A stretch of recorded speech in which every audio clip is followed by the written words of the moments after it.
At this point, I'd love to turn this webinar over to Tina, who is going to introduce the show and say hello to all of you, and take it away, Tina.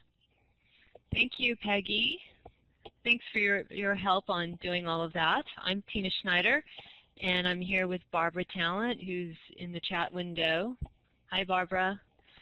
And we are normally here with Dean Vance, who unfortunately, because of all the snow days they've been having out in Kansas, he can't make it tonight. He's got back-to-back sporting activities that he's trying to catch up on.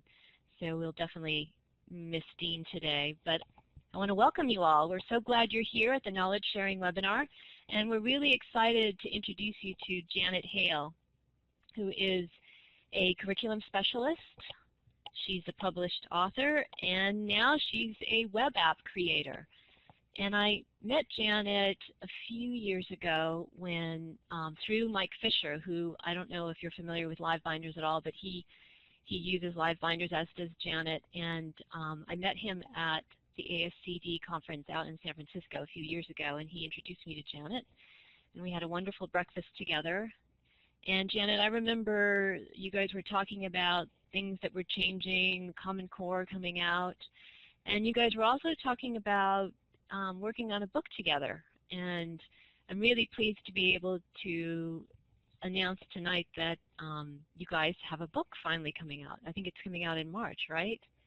Yes, that's correct. It'll be, I think, March 8th is the date that it's actually going to be available for purchase. I think they have a pre-purchasing right now, but March 8th. That's exciting. Congratulations. Thank you. I'm excited as well. Yeah, it's great to be able to talk about what you want to have done and then to actually see it, be able to touch it, feel it, and get it out there. So congratulations. I think the most exciting part is the collaboration part that Mike and I got to do with it. So that's what makes it extra special. Yeah, well, he's a fun guy, and I hope he can show up and tell us more about the book as well. He said he was going to try to make it this during the session. He's not sure if he can, though. Okay. Well, you've got something else going on as well, which is this very cool web app, which when you told me about it, I thought, wow, this really answers what we've been seeing with a bunch of our teachers who've been using livebinders to kind of organize their Common Core requirements, but it sounds like you've been working with teachers as well and getting an idea of how to make sense of all the requirements that the teachers need to keep track of, not only within their grade, but as the kids move from grade to grade. So we're going to give you a chance to talk about how you came up with the idea and then give a live demo of the app, and then have a chance to let the audience chime in with some questions for you. How does that sound? That sounds great. I'm excited. Thank you so much for having me here, and I really appreciate both you and Barbara and Peggy and all you've done to make this webinar happen. Well, we're excited to have you here. I'm so glad that you're on our webinar. Thank you. So let's see. I think what we need to do is switch slides here, and then you're going to, or did you want to work on the slides first? I'd actually like to go ahead and just ask a quick question of those who are listening today, just to kind of use that as a starting point to talk a little bit about the inception of the app and how this all got started. Okay.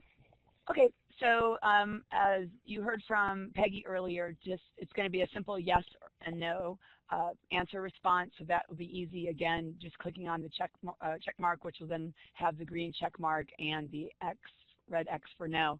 I'm just curious, those that are participating today, how many of you have gone online or downloaded a free app, they're usually free, of the Common Core ELA standards and have tried or attempted to use those in your curriculum work? So just let me know, yes, I have, or no, I have not.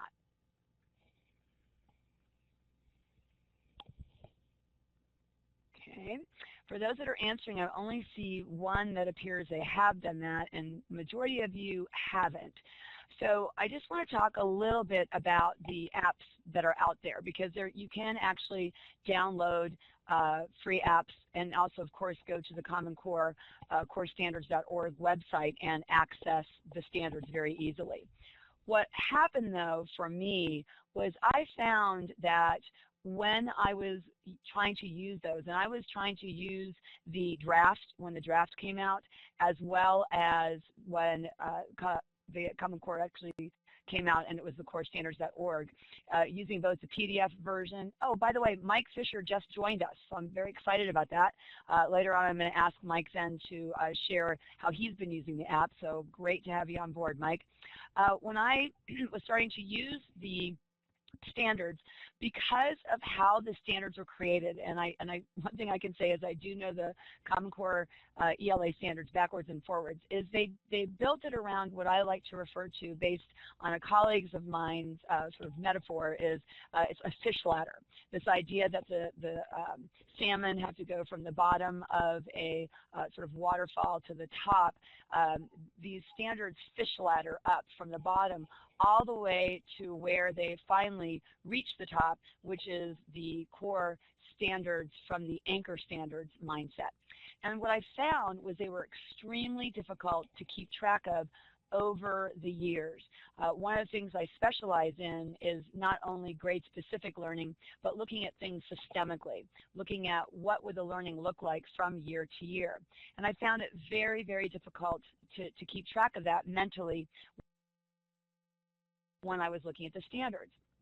So being a rather type A person that I am, I decided that for my own benefit, and also for my clients, the teachers that I worked with, I wanted to sort of give them something that created a visual, so that we wouldn't spend so much time flipping back and forth or clicking on an app environment to try to reread something and try to figure out the little nuances between the wording from grade to grade.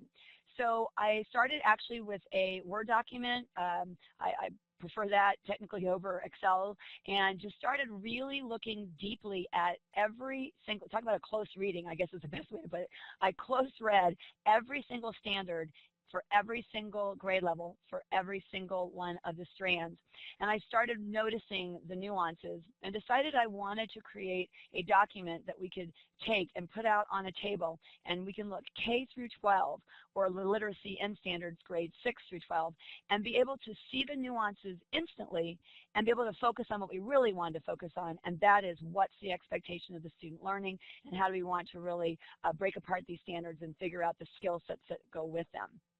So I was doing it literally in a Word document to get started, and then I started thinking about that there was these free apps out there, because people kept showing them to me, and I kept saying, that's great, but it's not showing the visual enhancement. And if you can see here, this is the web-based app homepage, and it is web-based in that I made it so that this is not technically needing to be downloaded as you might from an iTunes store. I actually went that route a little bit, but iTunes wanted me to change too much of the basis of what I really wanted the app to do. So it became known as simply a web-based app. So it can be used on any device, any phone, iPads, computer screens, iPhones, Androids, it doesn't matter the platform, it will work there, because you just simply have to be connected to the internet. And it sort of shows you right here where I have a little statement.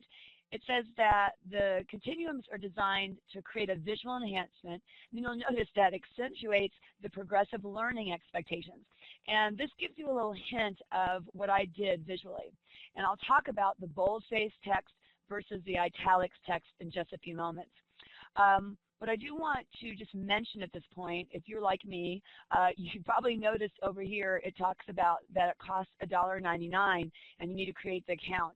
Well, I just wanted to let you know, as being a participant today, we are giving you a bonus, you could say, where at the end, when Tina takes back over, she's going to be actually having you fill out a little form through a Google Doc, that I am going to send you a passcode, so you will not have to pay the $1.99 if you are attending today's original webinar. If you're listening to this in the archive, that won't be accessible, but for those that are listening live today, we are going to send you a passcode, and I'm very excited about that, so you can get in there and play with it yourself. So I'm going to go ahead and log in, since I already have my ability to use it. And it's very, very simple. You just simply use whatever email address that you would like to use. And then when you're actually creating your account, you're going to figure out at that time, what do you want your password to be. So it's real simple. You just go log in by using your email and password and log on in. Now, to access the app, you simply hit the Access App feature, and here is the home page within the app itself. So I'm going to talk about features within it, and I'm going to begin just briefly mentioning the additional links information. Mike and I, when we wrote our book called Upgrade Your Curriculum, we felt it was very important that teachers don't lose sight of the Common Core state standards asking for capacities in English language arts as well as the practices in math. And I do know we have someone listening in from Ontario, and it really is the same around the world. We want our students to truly own their learning. And so I just want to let you know this is the one area in the app where you can access the college and career readiness standards, excuse me, capacities, separate from where the standards are. So if you want to just take some time with your colleagues to have conversations around this, because this to me is the essence of what the standards are really asking of our students. They want them to have a true demonstration of independence. They want them to be able to build strong content knowledge. And I have had wonderful, deep conversations with teachers, and I know Mike has as well, just around these capacities themselves. So I just wanted to let you know this is the only area where the capacities are. But the anchor standards, which is here as an additional link, I believe this is really that top level of the fish ladder. So the reading readiness standards for college and career are the same for both the informational text and also for the literary text. And if someone would like to see them individually in the app, they can see them here. But I do have these repeated as well within the actual continuums. So with no further ado, I'd like to just show you the progressive continuums basics, and then I'm going to see if anybody just has any questions before I go deep into actually the features and the capabilities of the continuums themselves. So just to give you an overview, the reading literature standards, if I click on this, it will open up and show you within the strand of reading literature, the sub-strands of key ideas and details, crafts and structure, integration of knowledge and ideas, and the complexity range. Now, if I open up the reading informational text, you'll notice it's identical because these two standard sets come from the same anchor standards. So it's very easy just to open and close these. Reading foundation skills, which is K through 5, are the only standards that do not link to the anchor standards. I'll show you that a little bit later. And then we have our writing K-12 divided into their sub areas. Speaking and listening divided also into the sub areas. And then language has the 3 sub areas, and it also has the progressive matrix, which a lot of teachers did not even know when I started working with them that this even exists, because it's not within the standards themselves, but it's an extremely important tool that you have to use to understand the language standards. So I'll be talking about the progressive skill matrix a little bit more. And then last but not least, separate from the K through 12 standards is the literacy in standards. And these are divided up into the reading standards for literacy in history and social studies, which again will have the exact same strand names as it does for the K through 12 ELA standards, and here they are for science. And then the writing will also have the same ones for the substrands for ELA, and again this goes for all those areas: history, social studies, science, and technical subjects. So that's just a brief overview of the home page. So I'll just take a second just to see if anything pops up question-wise in the chat box. And if it does, if Tina or Barbara can let me know, just to give everybody a brief moment to sort of take in what's here, and I'll answer anything that's asked. And if not, then I'll start showing you the continuums themselves.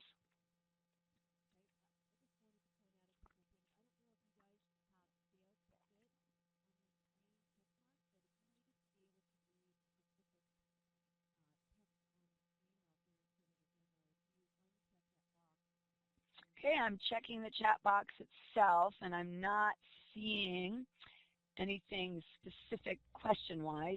So I'm going to... Oh, I was just going to bring up one thing. I had my mute on. Okay, sure. If any of you have, I don't know if you guys can see small font while you're looking at the demo, but if your box up at the top left says scale to fit, and it's checkmarked, then it takes the whole application and kind of fits it on the screen. And when I do that, everything appears really smaller in font, so I have a hard time reading it. But if I unclick it, then the screen becomes larger. I can read the font. I have to scroll to see everything, but if you are having a hard time reading some of the stuff, that's one thing that you can do. And then the other thing I wanted to point out was that Janet has an enormous amount of energy, and I can't believe all that you've accomplished with this, Janet, seriously. Not only have you read the whole Common Core, but you actually tried to make sense of it in detail, which is what each one of the teachers, I think, has to do for their grade, for their subject matter, but you did it across board. So this is an amazing amount of work, and I'm just blown away by all that's here. I mean, basically what you're saying is this application, you've done the thinking for everybody and kind of the analysis of the Common Core, and you've designed a visual way to kind of allow teachers to quickly get to the point of what they need to get to. Is that a yeah, good I think I really thank you very much for your kind comments. I think when you mentioned I've done the thinking, I think what I've done, what's exciting for me, is I can't even tell you how many laborious hours, I really can't, that I sat there and looked at every single word of every single standard. So what I hopefully did is took the time that teachers do not have to figure out what were the nuances across the grade level, because I want them spending time thinking about what are the standards saying and really having deep conversations around that across those grade levels as well as within each grade level. And so I think that's what I was able to accomplish, and I think we'll see that in a few minutes. So really, oh my gosh, and I'm sure Mike will chime in a while with just the deep conversations that this has allowed. And I literally have used my app, both the PDF versions, which everybody will see, which is also a bonus feature within the app, as well as the online version, and teachers have always kind of looked at me and said, thank you, because they really could get deep into the conversations around what the standards are saying rather than just trying to figure out what it's saying. And I'm going to share in a little while one of the things I love about my app that does not yet happen in any apps I know of is it has searchability within those substrands. So if teachers are trying to find something, they can actually narrow down pretty quick and see if it's in a located area, and that is not available in any other app, at least up to this time. Yeah, I mean, what you've allowed the teachers to do then is to put all their energy in creating curriculum and lesson plans and all of that, which is what they want to do, and get in the classroom and use it instead of spending all their time trying to figure it out and then get to the next step, which is where they really want to be. Exactly. Okay, so if there's no questions, and Tina, is there anything else you wanted to add? If not, I'll get right into it and show a few of the different continuums and some features. No. Let's see what you got. Okay. Well, I've seen it. I'm excited. I'm going to go ahead and actually show reading informational text, not because I don't believe that reading literature is critical, but I'm doing that because, again, there's been such this push of we need to do more with reading informational text. We need to do more with reading informational text. So let's just go ahead and look to see what it says. So I'm going to choose the first one, which is key ideas and details. And I'm going to give you all a second just to sort of take in what's here, just look at it visually, and then I'm going to talk about the features that you see on this page before I talk a little bit more about what it is in depth. So there was a question that I saw. I don't know if you want to answer it now. One person had asked, what's the difference between an app and having it be accessible on the web? That's a great question, and I'm going to probably make Mike chime in for that since he's my technology guru, or you can yourself, Tina. But I think when I said it earlier, maybe I didn't specifically state it, but it was originally supposed to be a downloadable app like you would get from the iTunes store.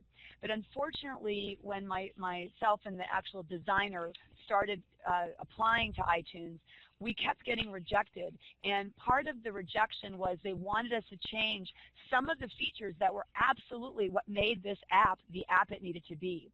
So we kept the idea that it is app. It's an app. It can actually be created sort of in a downloaded look, if you will, for iPhone, etc. But we decided it really still has this idea of an application mindset, and we felt we were kind of that far into it already. So I chose to just call it a web-based app. So it's a great question, and I hope that cleared that up.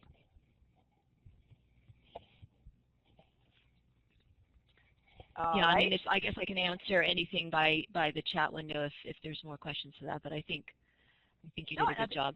Okay, and I think it's a great question because it really was intended that way, but I think once you see the features and what it does, you'll understand why we made the decision not to make those changes, because while that would have made iTunes happy, I felt like it wouldn't make the teachers happy, and that's who I was really Yeah, and also it's not just a simple web page. It is a complicated, involved application that has to be different strands have to be connected, in the software. So it is an application that can get updated and improved upon. So it's a closed environment. Yeah. Right. And that's a great point too, Tina. Thank you for bringing that up. My web designer is very quick. The app is not that old. It just came out toward the end of last year, and nothing's perfect when you first create it. So, but what has been great is anything anybody finds, discovers, I notice, he fixes it usually within 24 hours. And of course, since it is web-based, it's automatic, it's seen, and so no one has to worry about getting something that's not accurate or outdated. So that is a wonderful feature about it. Yeah, and it's very open. The fact that it is web-based means you can look at it on any device as opposed to if you just had an iPad app. That was another reason we were happy with the final decision, because like I just said, you could be on an iPad, you could be on your computer at home, you could be on your notebook, you could be on an iPhone, you could be on an Android. It doesn't matter. It all works, and it'll all fit this screen for what you have. So, okay. Okay, so let me just share with you. So let me just show you kind of what's here. Some of you maybe have already studied it already. But at the top, it'll just restate again what strand we're in. So we're, of course, in our reading informational text in key ideas and details. And here, I try to make it as simple as possible, is the two important components to remember. If you see bold-faced text, it means that it's new learning for that year. So if we look at kindergarten, you'll of course see all three of these standards, reading informational text standard 1, 2, and 3, are all bold-faced because it's kindergarten and that's where it begins. But now, if you look, you'll see here it says italics. Now, this is a little tricky, and this is where I spent a lot more hours than I wanted to, is it means it's the same learning from a previous grade level or grade levels. So all of you that are listening, this is what's really important about this. The standards are not as perfect as a previous grade level and then the next grade level. So there were some times I found something, a term, a phrase, a word that was mentioned, I'll just make it up, in grade 3, and it does not appear again till grade 5. Well, it's not new then in grade 5. It was started 2 grade levels previous, even though it wasn't mentioned in between. So you can't look at just from literally one grade to the next, but that's a really critical nuance to this. So if we were to look at reading informational text 1, you'll see everything here is bold, but next you'll see it's all italics because it is 100% coming from kindergarten, except of course what was dropped, which I don't have a way to show you because this only happens periodically in grades 1 and kindergarten. We dropped the WIS prompting and support. But now if I slide over and start looking at grade 2 compared to grade 1, now you really begin to see some difference and some nuance. So we still have to ask and answer.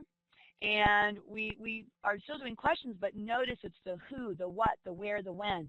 And we have to really focus on demonstrating understanding of the key details. Then if we slide on up and we look now, we're answering questions again, but now we have to, and they're very big on this, and lots of ancillary information has come out about this, we've got to refer explicitly to the text to answer the basis for the questions. So now and you're talking about grade 3 now. Yeah, grade 3. Mm-hmm. So we're following you. Okay. Sure, yeah. If you want to, I can go ahead and I'll minimize, because you can also minimize these as well, which I just did. So now we're looking at grade 3. And now if we compare grade 3 to grade 4, we'll notice that we have to refer to details because we had to do that previously in grade 1 or grade 2. And that's where, again, the nuance starts coming up. So in grade 4, what's new? That's what I always ask teachers, what's new? Well, now it's not just about details, it's also about examples. And we now have to start explaining what the text says, not just referring to it, which we were doing here in our previous grade, but we have to explain it. And for the first time ever, a 4th grader must draw inferences from the text. So now, if we look at grade 4 here compared to grade 5, it's almost identical, except all of a sudden a 5th grader has to quote accurately. But one thing I want to mention at this point in time is you can't really treat the ELA standards like grocery aisles. You have to think of the standards sort of like a Rubik's Cube, not put together necessarily where one side color is different from the other side color, but it's kind of mixed. Because quoting, we have to think now, what are we talking about here? What kind of a quote? Almost like a research quote where we want to have it in quotation marks. So you know, there's lots of questions that come up because look at the nuance between 5th and 6th grade. 5th and 6th grade, now they have to cite textual evidence versus quote. And this is the first time they've ever said textual evidence. And there's really not a surprise for that. If you are familiar with the standards, we know that in writing, which I'll show you in just a few moments, you've got to be doing claims starting in 6th grade. And because we're doing claims, no longer opinions, we have to make sure that we have textual evidence to support that. So I'm not going to keep going with that, but if I just continue over, you'll see as each grade level expands, you'll see the nuance. So really between 8th grade and 9th grade, not much difference, except all of a sudden now you're supposed to be thorough. And I can't tell you how many conversations my teachers have said about the word choice. The writers of the standards did, saying that sometimes they felt like just kind of threw a word in because they felt like it had to be something new, because wouldn't you want your students to be having thorough textual evidence before 9th grade? But for whatever reason, this is the first time the standards are demanding it. And then we'll get off in 11th and 12th grade. It's now highlighted in bold, where now they also have to determine where the text leaves matters uncertain. So again, if we go from 11th and 12th grade all the way back to kindergarten, you have not only the standards, but a true progressive continuum of what's being expected of the students. The other thing I just want to such an easier read. Oh my gosh, yeah. I don't know if you heard me on that. I just want to show you at any time. Yeah. You said it's an easier read? Mike's gonna. Yeah, it's such an easier way to read what you need than it is looking at the standards. I can tell you that right now. Yeah. The spatial layout, the organization. Mike is going to be taking off, and I know that he's got some firsthand experience with your app, and I don't know if you want him to chime in for a little bit. No, please have him chime in, and I'm going to pull up writing because I just want to show you a couple of the features through the writing progressive continuum. So go ahead and Mike, share out. Mike, do we have a mic from Mike? Yes, can you Hi, hear me Mike. okay? How are you? We're good. Doing good, Mike. I apologize, but I have a 5-month-old that is requesting presence in the room that I'm currently in. Congratulations, by the way. Thank you. You're a family man. So she's ready to go to bed, and so is the 5-year-old, a 6-year-old, sorry. She's in here, she would correct me. While Janet's pulling this up, she's been pretty thorough in what she's telling you.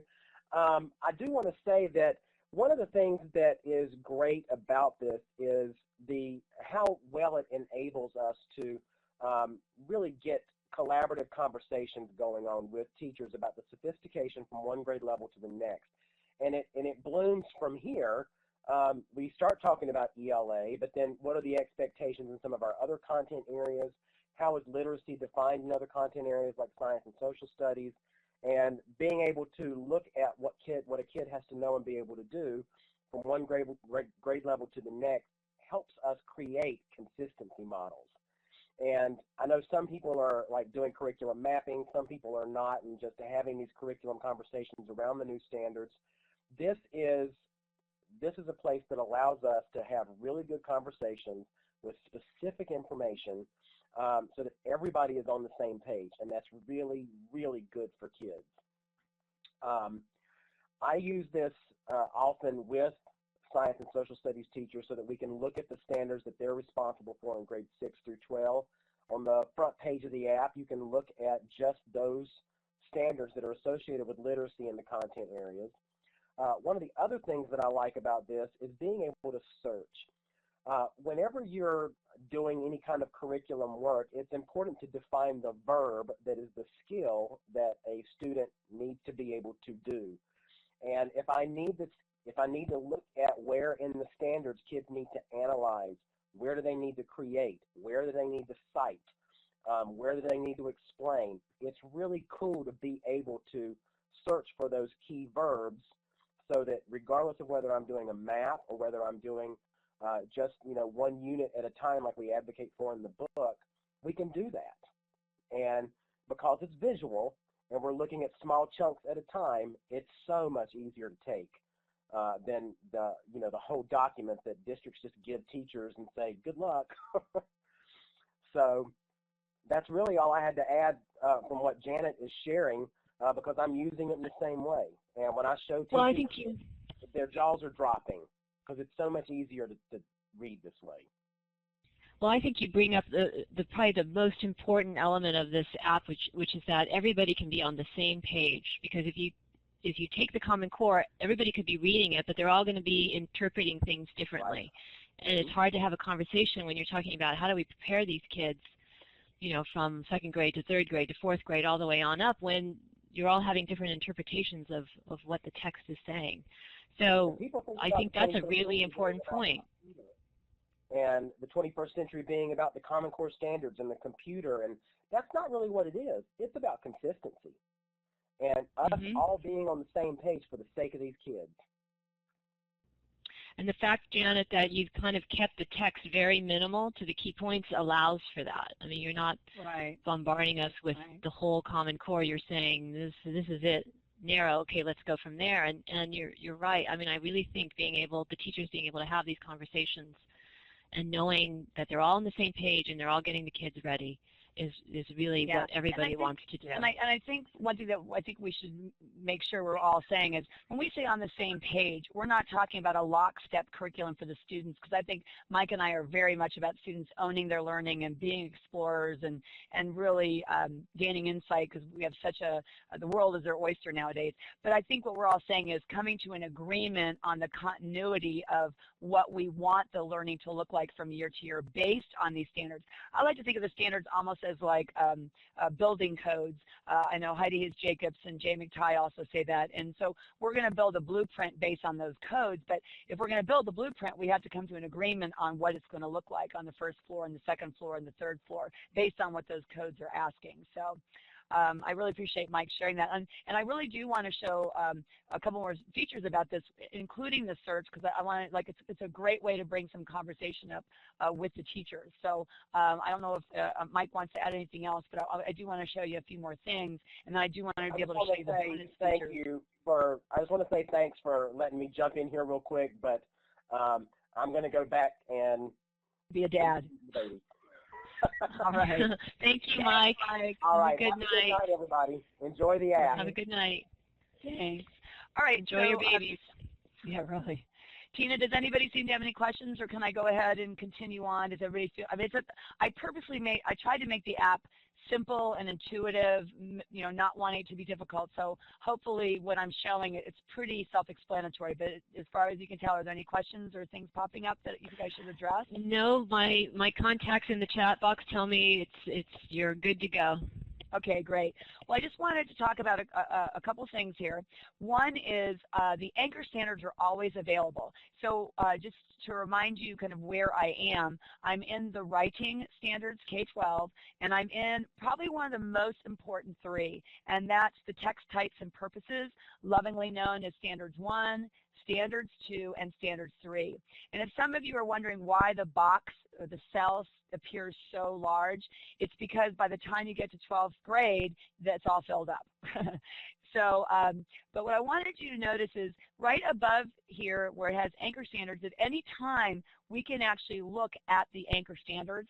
So they're never ever not available for the teachers if they want to say, well, wait, what does it look like at that college and career ready level? Let's go back and look at that. So that's a piece I just wanted you to be aware of. Now, I know, like I said, these standards backwards and forwards, and the first one is really all about, excuse me, writing with this idea of making certain that, and I'll just kind of open this up, it's making sure that it's really about argument. And the thing is, though, is that what does it really look like to have a student create an argument? Well, they very purposely started with opinion at the young age, but you'll find opinions get dropped off when you start getting up to 6th grade. And so I'm going to just show you here. You'll see opinion pieces begin here, but then you'll notice it actually changes officially to that term that you see in the anchor standard in 6th grade. And what's very important is if you look at 6, 7, and 8 combined, we'll have claims mentioned for the first time, then something that they refer to as an alternate or opposing claim for the 7th grade, and then all of a sudden in 8th grade it becomes a counterclaim. I cannot tell you the rich conversation I have with middle school teachers, and including 5th grade as well as high school, just about what's happening during these middle years. Now, if I go to search, this search is set up to go all the way from writing kindergarten 1, so in other words from the argument standards, all the way down. I know this will make everybody dizzy, but I'll just go very quick, all the way down to the writing standards 3, which is narrative. So this whole section here is now searchable. So if teachers were saying, well, wait, where does claim begin? Because maybe they're not as comfortable as I am finding things. This is where all they have to do is put in the word, and then you'll notice everything went away, and now we're starting here at the standard for 6th grade, first standard, and now we see the idea of claim popping up. Now what I find very interesting about this is if I exit out here, and again, just visually, I just want you to know why the cells were so big here, is because by the time they get to 11th and 12th grade, they're doing a lot of what they've done even at the 9th and 10th grade with just some nuance. The box now, as you can see, is so much bigger. But if I go back to here where we started, and close up writing and go to listening and speaking, here's the only other place where claim is mentioned, and I find it very interesting, and I kind of wonder if the writers realize this. While it's mentioned here in Standard 1 under speaking and listening for 11 and 12, look what happens here. All of a sudden, 5th grade has claim. Well, notice what it says. Summarize the points of a speaker, makes and explain how each claim. But I can't even tell you how much conversation teachers have had over that. Well, all of a sudden it's mentioning claim in the speaking and listening, and what if my student is a speaker? But yet really from the writing point of view, they're not expected to be able to make a claim until 6th grade. So even with that, I find it's so unique to have this ability to be able to search. So I do want to show you 2 other things, and then I'll just see if anybody has any questions, and by turning it kind of back over to you, Tina, and then I'll be able to show anything from the app if they want. I do want to show you a very important feature because people love what, teachers love what I did with the language. I mentioned this progressive matrix, and you'll notice it starts L31F. So that's a language standards, 3rd grade, first standard F. Ensure subject, verb, and pronoun antecedent agreement. And it starts in 3rd grade, and they're saying it should really continue on till 11th and 12th grade. Well, now here's the problem with that, I find, for teachers, if I go ahead and click on Conventions of English, Standard English, which is where this really begins, if I now, here we are in that same standard area, and I'm going to close up kindergarten, first, and second, so we're just looking at third grade. I don't know if you noticed this, but there is a little tiny asterisk at the end of this particular standard. And what you're supposed to notice here is you're supposed to be looking at the language progressive matrix to see that that is a standard which will never be repeated in the standards document, but because of the matrix, you're supposed to remember that that needs to be learning in fourth grade as well, but they don't put it in the actual standards document. So let's see what I mean by that. Here we have grade 4, L41, A, B, C, D, E, F, G. You will not see this repeated. It's not anywhere. The F this time is actually a different one, which, by the way, also has an asterisk. So what I did in the app is I said, you know what, teachers don't even realize that the matrix is even there. I don't want them to have to worry about that. So what I did is I create a line where the standards officially end for that grade level, and then I put repeated asterisk standards. So I repeated that standard that actually is coming from third grade, which is technically a fourth grade requirement. Now, if we look at fourth grade compared to fifth grade, you'll see that in fourth grade, 2 were actually added, 4F and 4G. So here's 4G and 4F. So again, teachers do not have to remember that. Could you imagine you're in 7th grade thinking, oh, cool, there's only 3 things. En contraire, there's really a myriad other ones that you have to do as well. And so I purposely build that into the app so that teachers would not have to depend on the matrix when they're actually using the app itself. And again, this is searchable, so they can go ahead and see that easily. Okay, so that's pretty confusing to me in terms of why the Common Core standards would be written that way. I cannot tell you that. I was not there. If you hadn't noticed that, I don't think anybody else would notice that. Right. I mean, you really have to pay attention to those details. So exactly.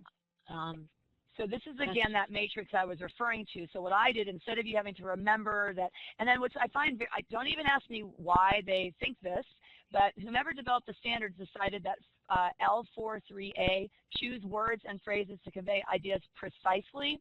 You only have to focus on that for 3 grade levels, which I know I'd want my high schoolers still doing that, which we bring up in our conversation. But according to the standards, after 6th grade, you won't see me putting that on anymore. And I do make note that the matrix told it to end at that grade level. So I did that kind of homework for the teachers so they don't have to do that when they're actually working on the work that we're talking about, to really decide the lesson plans, the units, or the curriculum maps. Wow. And then I just want to show you one more feature here, and then I want to show you the bonus features, and then I'll turn it back over to you. Mike talked about, he's done a lot of work with teachers in middle school and high school that are the literacy in teachers, like the science teachers, so the science department, the social studies department, technical subjects. And one of the things that they really like about what I did for the app is, remember that we're looking now at the reading standards for history and social studies, and if I open it up, what I also did is I said, all right, I went ahead and said, I know that the ELA standards do not clump 6, 7, and 8. There's 6th grade standards, 7th grade standards, and 8th grade standards. We only have grade level bands for 9, 10, and 11, 12 in the ELA standards. So you'll notice here I actually provide the standards in the ELA that correlate to the literacy in. So let me give you an example here. What they did is they kind of did an amalgamation. They said, okay, let's look at the 6th grade, 7th grade, and 8th grade standards in ELA, and let's think about what it needs to be for history and social studies, and let's create that first standard, which is why it's all boldface, because even though this is 6th grade, it's the first year of the literacy in standards. But someone might say, well, wait, this says site-specific textual evidence to support analysis of primary and secondary sources. But what's really going on? I'm a 7th grade teacher. So if I click on this one, you'll notice that reading informational text in a English language arts 7th grade classroom, they've been doing everything that you see here pretty much, except that they've been now what's new for them is they have to do several pieces. So I allowed them to be able to even do a comparison of 6 through 8 at the 7th grade level, the 6th grade level, and the 8th grade level, so they could see those comparisons of what's not only happening in their department or their classrooms, but their colleagues as well in the English language arts classrooms, because these students that they're getting have been having the ELA standards K through 5, and now all of a sudden, besides the ELA 6th grade, they've got these different ones, so to speak, that they're having in the science, social studies area. So that's something that Mike says he has found very helpful when he works with the teachers. And I think that's what he was really referring to at that point. So I just want to share one more bonus feature, and then we'll just see if anybody has any questions. And it has to do with the menu area. So I'm going to click on the menu, and you'll notice it's PDFs. What I want to show you just first of all is I have teachers who still say, you know what, I love technology, but I am still a paper pencil person. I just, I feel like if we differentiate for our students, I needed to be able to differentiate for teachers. So what I did is I created a PDF version of all of what you see in those cells that's downloadable. In other words, you can just print it right off on your computer. And I even give you directions. I give you assembly tips, if you will. Oops, I don't know why I got an error there. But I'll make sure that's fixed. But it gives you an assembly tip of how you can even put these together if you want to in one continuum. But you'll see here, I went ahead and you've got now the reading informational text. Here's kindergarten to 4 side by side, just like we saw on, just like we saw on the screen before in the live app. But if I scroll down now, I don't mean to go too fast, but let me just get down to it. Let me do it this way. Sorry if I'm making people dizzy. Okay, so here we have this next page has the continuum 5, 6, and 7. And then, oops, sorry about that. Let me just get down to it. Oops, sorry, my mouse is going crazy. So here we go. Here's 5, 6, and 7, which is on page 5. And then if we go down, we'll see the continuum as well. And it's going to be, if I can get to it, sorry, 8, 9, and 10. So I have teachers that like to actually put this side by side, and then they get to see the continuum in a written out way on paper that they can print out and they can write notes on it. So some people like to have that as well. So what I also just want to show you is a bonus that happened because teachers said, you know what, I love the fact that these continuums show K-12, but you know what? I'm going to have to go back in my classroom and I'm going to have to worry about my 3rd graders or my 6th graders or my 9th graders. And what I would love to see is all of my cells from all these different strands in one matrix, because the bold is new and I want to know what's going to be new for my grade level. And that's how these were born. So let's just say we'll take 4th grade as a quick example. I'll give you a second to take this in. You'll notice that the columns are going to be the different strands. So language, speaking and listening, writing, reading literature, reading informational, and reading foundational. And then the rows are the actual standard number, number 1, number 2, number 3. So what this is letting a teacher know when they print this out is they can see what is bold is new in 4th grade. So that alone, could you imagine how much time it would take to just figure out what's new in my grade level according to the Common Core, not just for language or just for speaking and listening, but for everything in one kit and caboodle. So if I scroll down, you'll see that it just continues on, and it tells you in this document, so I can go a little bit slower here, it just tells you section by section what is going to be new in each part of that grade level, and you'll just continue to see the bold. Teachers have said this alone has been incredible because I work a lot of times with task forces of teachers, and they have to go back and share back with their teachers at their school sites and their classrooms, and they love that matrix because it really allows them to see the entirety of what's happening at a particular grade level. So I just kind of wanted you to take a second to see that. So I'm going to turn it back to you and see if there's anything else real quick, and if not, then I'll let you finish up and show your live binder. Okay, well, we're almost out of time. I just have to say again, you could tell that Janet has so much energy and she is so focused that she could do such a thorough job on this app. I mean, I think the printouts alone is going to, solve so many issues for teachers right then and there. They can take this piece of paper in and have, like you said, these task force meetings and be able to point to a single sheet of paper and, make sense of all of this. This is an amazing job, Janet, really. Oh, well, thank you, and thanks for letting me share. I think I could use this app just to have conversations with other teachers, right. About the binders they're building, or as a parent walking into, a classroom for my kid. I mean, you've given us the ability to speak about this in a way that people can't do right now. Nobody really knows the whole answer, and this gives us a way to have language. So it's a wonderful piece of work, and thank you. I'm very impressed. I'm glad I could help. So maybe take a second, show them the live binder. If you have any questions, they can pop them in the chat. Or I know you're going to let them have information how to get a hold of me or you, so that's great too. Okay, so let me just pop up. We're giving you guys a binder with a demo and a link to the website. And for some reason, I can't do Control-V here. Hold on a second. Let me get this binder copied. All right, so let's see if it loads.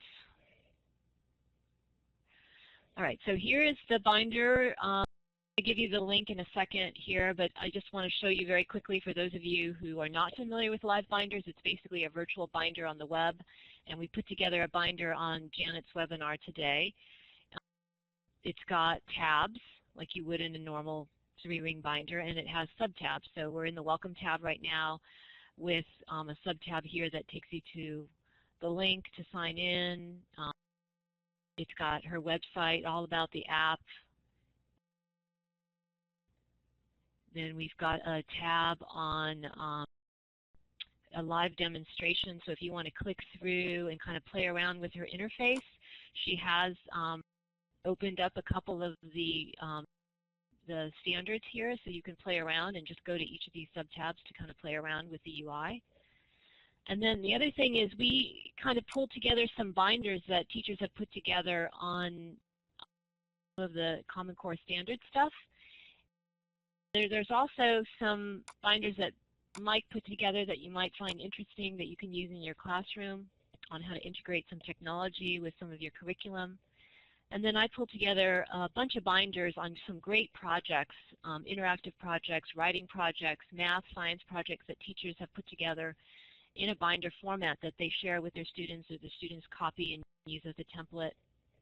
We don't have time to go through them all, but I welcome you to take a look at your colleagues and what they've done with some great projects. I mean, I have some of my favorites in here. There's a road trip done completely in a binder.